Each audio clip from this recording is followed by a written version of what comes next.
있는데 먼저 구비 조건을 보면은 정적 및 동쪽 평형이 잡혀 있어야 된다. 그 다음에 강도와 강성이 충분해야 되고 내마모성이 아주 커야 됩니다.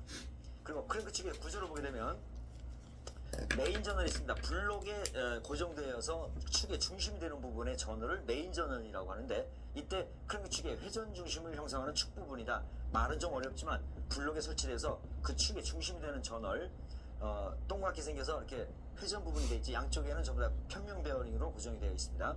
그 다음에 크랭크 핀이 있습니다. 이 크랭크 핀은 커넥팅 로드의 대단부가 연결되는 부분이죠. 그러니까 움직여야 되기 때문에 메인 저널하고 핀 저널하고 크랭크 암으로 이렇게 연결되어 있어요. 그걸 보고 우리 크랭크 암이라고 하고, 그 다음에 평형추가 있습니다. 핀 저널의 반대쪽에 평형을 잡기 위해서 여러분들 무게중심을 주기 위해서 그쪽에 조금 더 살이 더 많죠. 그래서 이 균형추로 만들어져 있는데, 축의 방향으로 보면 이와 같이 생겼습니다. 정 가운데가 회전하는 중심이 되기 때문에 저널의 중심이 있고 메인 저널, 그 다음에 핀 저널 이렇게 바깥쪽에 있죠. 바깥쪽에 있어서 여기서 계속 회전 운동을 하는 건데, 이 핀 저널의 반대쪽에 크랭크 암이 있다는 거 이거 알고 계시기 바랍니다. 옆에서 보면 이렇습니다. 크랭크 축의 중심이 여기 있고, 이때 중심에 걸려있는 저널들이 바로 메인 저널이고, 위아래에 있는 부분들이 바로 핀 저널입니다. 커넥팅 로드가 대단부가 연결되는 부분, 그리고 핀 저널의 바깥 부분에는 균형축, 평형축가 있다는 거 알고 계시기 바랍니다. 그리고 이 크랭크 축은 이 오일 구멍들이 있는데요. 이 블록 사이에 이 회전 운동이라든가 마찰이 일어나는 모든 부분에는 엔진 오일이 다 곳곳에 갑니다.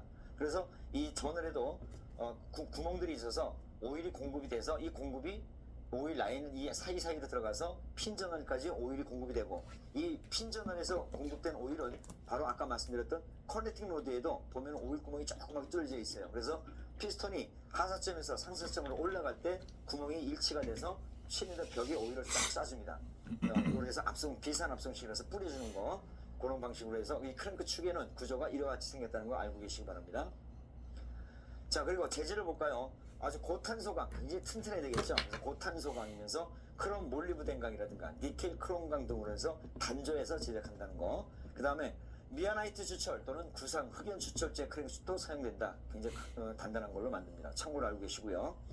자, 크랭크축의 형식을 보면은 직렬 4실린더, 그 다음에 직렬 6실린더, 직렬 8실린더 이런 것들이 있는데, 보통 4실린더를 기준으로 본다면 제1번과 4번, 제2번과 3번은 크랭크 핀이 동일 평면상에 있고, 그 다음에 각각의 크랭크 핀은 180도의 위상차를 두고 있다. 점화 순서는 우측으로 볼 때 1, 3, 4, 2, 그 다음에 좌측으로 점화 방식이 들어가는 거 1, 2, 4, 3 등이 있다. 이 얘기 무슨 얘기냐면, 자, 피스톤이 4개가 있는데 이 4개가 서로 똑같이 위에서 뻥 터지고 똑같이 그 베이까지 똑같이 나가고 이러다 보면은 엔진이 어떻게 되겠어요? 평행이 안 맞아서 쿵쾅쿵쾅 막 흔들리겠죠. 따라서 2개는 위로 두고 2개는 밑으로 둬서 서로 위상차가 180도로 두게 된다. 이때에 1번과 4번이 같은 위치에 있고 2, 3번이 같은 위치에 있다는 거. 그래서 옆에서 보면 180도 같이 이렇게 움직인다는 겁니다. 그 다음에 직렬 6기통 같은 경우에는 또 평형을 잡기 위해서 120도를 두게 됩니다. 그래서 이때는 제 1번과 6번, 그 다음 2번과 5번, 3번과 4번이 핀 저널이 같은 위치에 있다. 이거 참고로 알고 계십니다. 각각 위상차는 120도를 둡니다. 따라서 180도마다 한 번씩 터지는 거는 4기통, 120도마다 한 번씩 터지는 게 바로 6기통이죠. 따라서 기통수가 많으면 많을수록 엔진이 어떻다고? 조용하게 가죠. 폭발력의 180도마다 한 번씩 터지는 거를 120도마다 한 번 터지니까 그만큼 회전력도 조용하고 힘도 굉장히 커지는 겁니다.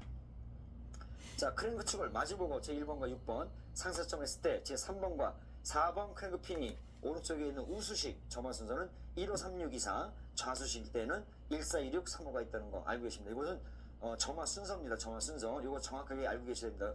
우수식과 좌수식의 점화 순서. 시험 문제, 여러분들 문제 풀어보실 때 한번 보시기 바랍니다.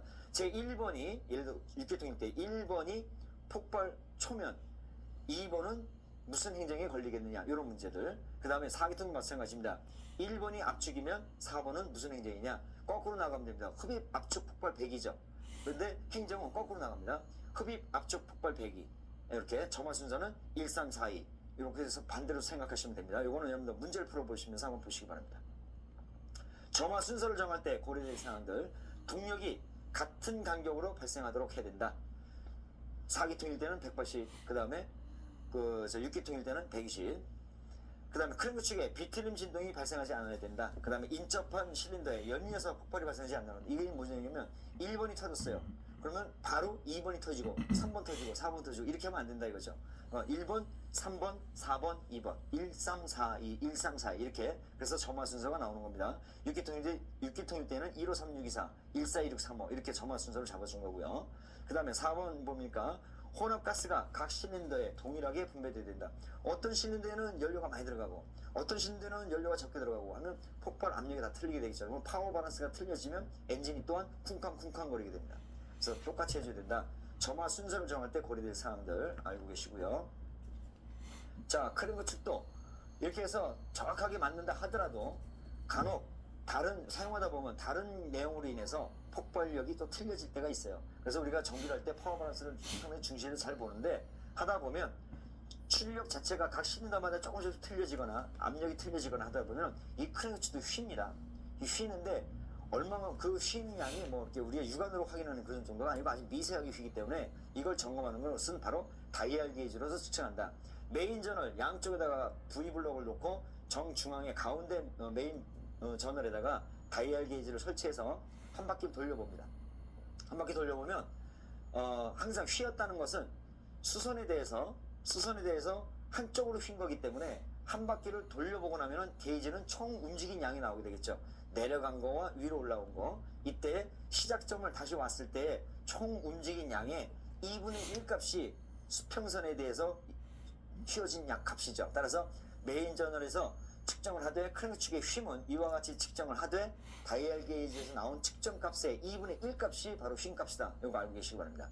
휨의 한계의 값은 크랭크 축의 길이가 500mm 이상일 때는 0.05mm고 500mm 이하짜리는 0.03mm가 넘게 되면 불량으로 간주해서 수정을 하거나 또는 교환을 해주거나 하게 되는 겁니다. 휨 점검 참고로 알고 계시고요. 자, 크랭크 축의 전월 수정 방법 뭐 이것도 마찬가지인데 이거는 이제 우리가 실린더에서는 사이즈가 사용하다 보면 점점 커지니까 우리가 오버사이즈 보링이라고 하죠. 크랭크 축의 이 메인 저널도 우리가 절삭 작업이라는 언더 사이즈가 있어요. 이 언더 사이즈에 그 절삭을 하게 되다 보면은 그만큼 또 이 실린더 블록 하우징과 저널 하우징과 저널의 간격이 또 넓어지게 되겠죠. 그래서 거기다가는 무엇으로 수정을 하냐면 엔진에서는 오버사이즈 피스톤을 기준으로 했지만 이 크랭크 축에서의 저널을 절삭하는 작업에서는 베어링의 두께로서 합니다. 깎으면 깎을수록 저널은 점점 작아지고 하우징은 그대로 있다 보니까 여기서도 간격이 넓어지면 쿵 맞으면 그만큼 간격이 넓어서 충격이 커지겠죠. 따라서 그만큼을 보정을 해야 되는데 무엇으로 보정하느냐? 베어링의 두께로 조정한다는 거 알고 계시기 바랍니다. 그래서 언더사이즈의 그 기준을 보게 되면 메인 저널 및 크랭크 핀의 마멸 측정은 외측 마이크로미터로서 측정하면서 마이크로미터로 외측만 측정하면 되니까 진원도, 그 다음에 편마멸 등을 측정하고 수정 한계값 이상의 경우에는 수정하거나 크랭크 축을 교환한다. 이때 메인 저널의 지름이 50mm 이상인 크랭크 축은 1.5mm 이상, 50mm 이하인 경우에는 1mm 이상 수정할 경우에 크랭크 축을 교환해야 된다. 한계값입니다. 그 이전에 마찬가지로 0.25mm씩 기준을 잡아서 베어링도 0.25mm씩 변화된 베어링이 나옵니다. 따라서 그 0.25mm가 넘었다 하게 되면은 바로 절삭을 하고 거기에 따르는 조금 더 두꺼워진 평면 베어링으로서 갖다가 삽입을 해서 정상적인 유막 간격을 만들어주는 것입니다. 요거 알고 계십니다. 그래서 피스톤에서는 실린더의 그 오버사이즈, 그 다음에 크랭크 축에서는 저널에서의 언더사이즈 이렇게 잡아줍니다. 참고로 알고 계시고요. 전원 수정값 계산하는 방법입니다. 언더사이즈의 기준값은 0.25씩 변화되죠. 조금 아까 설명드렸죠. 0.5, 0.75, 1, 1.25, 1.5mm 정도의 6단계가 있다는 거. 측정 방법도 마찬가지예요. 축의 방향으로 3군데, 축의 회전하면서 3군데 이렇게 해서 6군데를 측정해서 연마 수정하고 지름이 작아지므로 표준값에서 연마값을 빼야 된다. 요거 알고 계시기 바랍니다. 자, 그 다음에 엔드 플레이는 뭐냐면 이번에 크랭크 축이 축 방향으로 움직이는 겁니다. 이렇게 축 방향으로 움직이는 거. 이것을 엔드 플레이라고 하는데 보통 엔드 플레이를 방지하기 위해서 우리는 스러스트 베어링을 씁니다. 이렇게 턱이 있는 베어링을 쓰는데 그 턱이 있는 베어링이 보통 4기통일 경우에는 메인 저널이 보통 5개가 나오는데 5개니까 가장 중앙인 3번 저널에다가 베어링을 끼입니다. 이때 스러스트 베어링을 3번에다 끼고 또 맨 끝에다 두는 경우도 있어요. 5번이라든가 또는 1번에다 두는 경우도 있는데 일반적으로 3번에다가 스러스트 베어링을 많이 둡니다. 엔드 플레이 방지하는 거. 플라이 휠에다가 바로 측정을 합니다. 크랭크줄 한쪽에 밀고 한쪽 완전히 밀어서 다이아기를 설치한 다음에 다시 한쪽으로 이렇게 밀어버리게 되면 그 움직인 양이 나옵니다. 그 움직인 양으로서 우리가 찾아내는데 이때 필러 게이지를 하는 방법도 있고 다이아 게이지를 하는 방법도 있습니다. 한계가 0.25mm입니다. 그래서 한계값 이상일 때는 말씀드렸던 스러스트 베어링을 그만큼 마모가 돼서 움직인다고 가정을 하고 스러스트 베어링을 신품으로 교체를 해주는 것입니다. 엔드 플레이 알고 계시고요. 그 다음에 크랭크 측에 오일 간격 측정이 있습니다. 우리가 실린더에서도 피스톤과 실린더에 그 유막 간격이 있듯이 크랭크 측 저널에서도 메인 저널에서 유막 간격이 있어야 됩니다. 너무 없으면 고착이 돼버리겠죠. 따라서 이때 사용하는 것은 이제 우리가 플라스틱 게이지라는 것이 있는데 그 플라스틱 게이지가 아주 얇은 국수가락처럼 더 아주 얇은 국수가락처럼 플라스틱이 하나 있어요. 그걸 똑 잘라서 저널에다 두고 규정 토크로 베어링 캡을 씌워서 완전히 조여서 다시 열어보면은 그 플라스틱이 압착이 돼서 옆으로 퍼지게 되겠죠. 그 퍼진 값을 플라스틱 게이지 케이스를 보면은 그 두께 너비가 조금 다른데 수치가 쭉 적혀져 있는 종이 캡슐이 있어요. 그 캡슐을 퍼진 그 플라스틱에다 이렇게 대서 맞는 만큼이 곧 그 두께가 환산돼서 수치로 나와 있는 것이 바로 플라스틱 게이지인데 가장 정확합니다. 간단하면서도. 그래서 유막 간격은 플라스틱 게이지로 측정하는 것이 가장 정확하다. 그래서 이 저널 편마면이라든가 필러스톡이라든가 심 조정 및 플라스틱 게이지 등으로 점검하는데 이중 플라스틱 게이지의 방법이 가장 편리하고 정확하다. 제가 간단하게 지금 설명을 드렸습니다. 오일 간격 측정은 플라스틱 게이지로 한다는 거 알고 계시기 바랍니다. 자, 그 다음에 엔진 베어링. 이 엔진 베어링의 종류에 있어서 베빈메탈, 켈빈 합금 이런 것들이 있습니다. 자, 베빈메탈은 주석, 안티몬, 구리가 합성된 것이고 특징은 취급이 쉽고 매입성, 길드립성, 내부식성이 크지만 고온 강도가 낮고 피로 강도, 열전도성이 좋지 못한 것이 바로 베빈메탈입니다. 켈빈 합금 같은 경우에는 구리, 납 이런 것들이 표준 조성이 되면서 특징은 열전도성이 좋고 융착되지 않아서 고속 고온 및 고화 중에 잘 견디지만 경도가 크기 때문에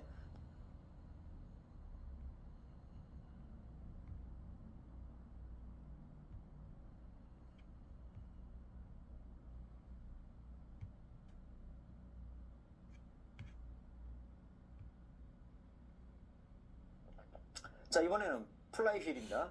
자, 크랭크 축에 엔진의 앞쪽에는 크랭크 풀리가 장착이 되고 크랭크 축의 뒤쪽에는 플라이 휠이 장착됩니다. 이 플라이 휠은 크랭크 축이 아무래도 축만 덩그러니 있으면은 회전을 줬을 때 관성이라는 것이 없습니다. 그래서 그 관성이 힘을 모으기도 하고 거기서 불균형한 어떤 동력을 어떤 큰 쇠를 달아놔서 그 쇠가 균형 있게 돌아가면은 관성도 생겨서 흡입해서 폭발해서 꽝 하고 생긴 그 동력을 나머지 3개 실린더 4기통일 경우에 흡입 압축 폭발 배기 중에서 폭발을 제외한 흡입이라든가 압축이라든가 배기라든가 여기서 힘을 줘야 그게 올라갈 거 아니겠어요? 그래서 그것을 크랭크축을 통해서 플라이 휠이라고 하는 쇠로 만들어진 둥그런 그 쇠를에다가 동력을 저장해서 계속 돌려고 하는 관성을 주는 것이 바로 플라이 휠이에요. 플라이 휠의 역할은 많은데 한번 볼까요?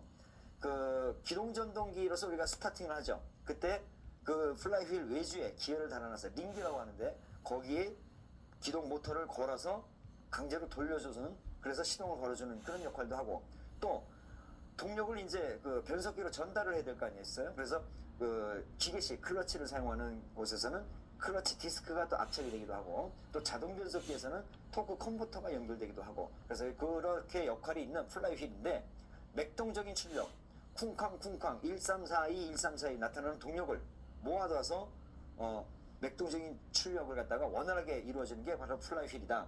운전 중에 관성이 크고 자체 무게는 가벼워야 하므로 중앙부는 두께가 얇고 이 크랭크 축에 부착되는 부분은 좀 얇아요. 그다음에 바깥쪽은 조금 두껍습니다. 그리고 주위는 두껍게 한 원판으로 되어 있다. 플라이 휠의 무게는 회전 속도와 실린더 수에 관계한다. 실린더 수가 작으면 작을수록 플라이 휠은 어떻게 돼야 되겠어요? 커야 되겠죠. 관성을 많이 모아야 되니까 실린더 수가 많으면 많을수록 플라이 휠은 작아도 됩니다. 왜? 폭발의 중첩도가 많으니까. 4기통 같은 경우에는 180도마다 한 번씩 터지죠. 6기통은 어떻게 돼요? 120도마다. 8기통은 90도마다 터지는 거예요. 8개니까. 그래서 그만큼 플라이 휠의 역할이 그만큼 줄어드는 거예요. 기통수가 많을수록 바로 그런 얘기입니다. 자, 그리고 토션 댐퍼라는 것이 있습니다.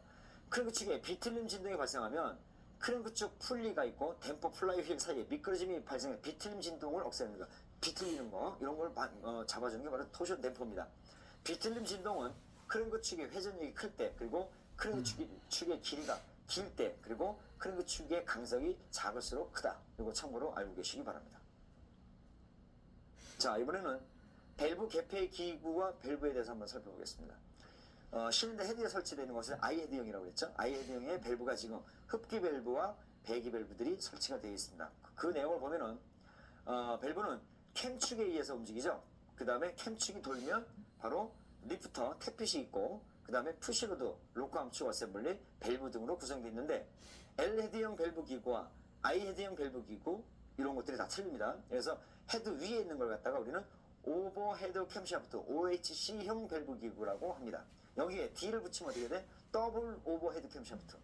그래서 두 개씩 있다 이런 건데, 일반적으로 헤드 위에 있는 거 오버헤드 캠샤프트, 밸브가 헤드에 있는 겁니다. 자, 여기서 L 헤드형을 보면 어떻게 되겠어요? 밸브가 실린더 블록이 되어 있지만은 밸브 자체는 어떻게 되어 있어? 헤드에 이렇게 위에서 개방형으로 나와 있죠. 그래서 L 헤드형 밸브기고, 그 다음에 I 헤드형 밸브기구가 있습니다. 이 I 헤드형은 밸브가 헤드에 있는 건데, 이때 뭐 이렇게 푸시로드 이용하는 이런 것들은 아주 옛날 기관들입니다. 옛날 기관. 그래서 요거는 여러분들이 참고만 알고 계셔요. 푸시로드가 있고 로커함으로써 밸브 열어준 거. 요새는 이 캠축이 블록에 있는 게 아니라 헤드에 있지 않습니까? 그래서 타이밍 벨트라든가 타이밍 체인을 이용해서 움직이는 거, 이런 걸 보고 참고로 알고 계시기 바랍니다. 그 다음에 밸브 기구의 구성 부품을 보면은 캠축과 캠이 있습니다. 캠축은 4행정 사이클 기관에서 엔진의 밸브 수와 같은 수의 캠이 배열된 축이다. 그러니까 캠축의 수는 4기통일 경우에는 각각 흡기 캠과 배기 캠이 각각 쉬는 데에 한 개씩 설치가 돼야 되겠죠. 그죠? 그런 얘기입니다. 그다음에 캠축의 구동 방식은 기어로 구동을 시킬 것이냐, 아니면 체인으로 구동시킬 것이냐. 이론적인 것이니까 체인으로 나오지만, 그 앞전에, 최근에는 이제 그 타이밍 벨트가 일정한 시간이 되면 노후나 또는 마모로 인해서 끊어지다 보니까 요새는 이제 다시 체인으로 나오는데, 사일런스 체인이라고 그랬고, 소리가 이제 적은 체인을 이용하는데, 아주 예전에 폰이라든가 그 예전의 자동차들은 이 체인, 달랑 오토바이 체인처럼 하나로 생겼습니다. 그래서 회전할 때 그 체인이 금속이다 보니까 소리가 많이 나죠. 그거를 방지해보자, 또 예방하고자, 그래서 개선된 게 바로 고무로 만든 벨트입니다.